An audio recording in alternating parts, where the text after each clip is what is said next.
Good afternoon, ladies and gentlemen. Welcome to the press conference of the EU-Pakistan Summit. The press conference will be given by President Van Rompuy, President of the Commission, Mr. Barroso, and finally the Prime Minister of Pakistan, Mr. Gilani. I give the floor to President Van Rompuy. Thank you, Mr. Prime Minister, Mr. President, and dear colleague. It has been a pleasure, great pleasure to have hosted this summit with Prime Minister Gilani and his delegation. This summit in itself is a clear symbol of how the links are between Europe and Pakistan. There are over 1 million people of Pakistani origin in the European Union. This is more than the total population of some of our member states. Moreover, the European Union is Pakistan's most important trading partner and one of the largest partners in development cooperation. The developments in Pakistan do have a direct influence in Europe and in the whole world. Therefore, it is in our own interest to be constructively engaged with Pakistan. Today's summit reflects the common interest we have in furthering our relationship.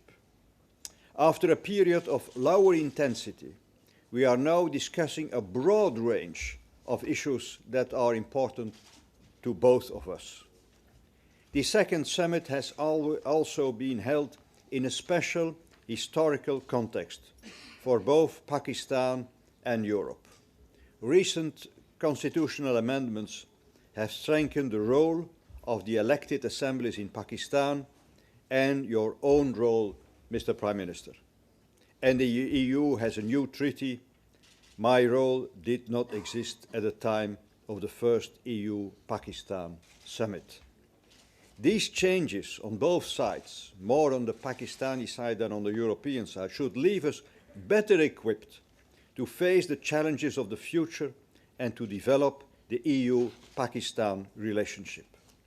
Let me now briefly indicate some of the important achievements of our summit today. First, I am pleased that we have agreed on a framework to strengthen our strategic dialogue.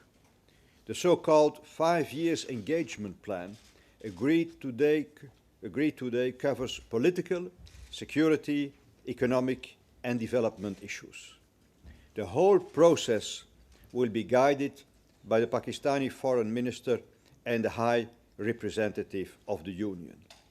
The High Representative will co-host the next ministerial meeting of the Friends of Democratic Pakistan, and I'm happy to confirm that the meeting will take place in Brussels on the 14th and the 15th of October. This will be a first concrete step in our strategic dialogue.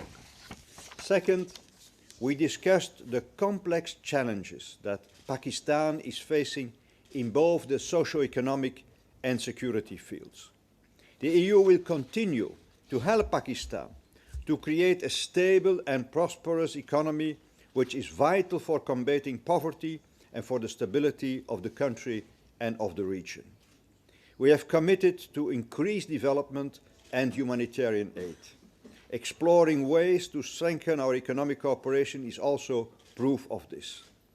The economic development of Pakistan and the region depend as well on improved trade access and transit within the Union, within the region. Third, on security. We appreciate the sacrifices and the successes of the Pakistan Army on your western border, Mr. Prime Minister. We are helping you consolidate there. At the same time, your action is needed against terrorists who are active elsewhere, including in major cities. Strengthening the civilian law enforcement is an important component in this work. We work actively to see where our support and assistance will have the most effect.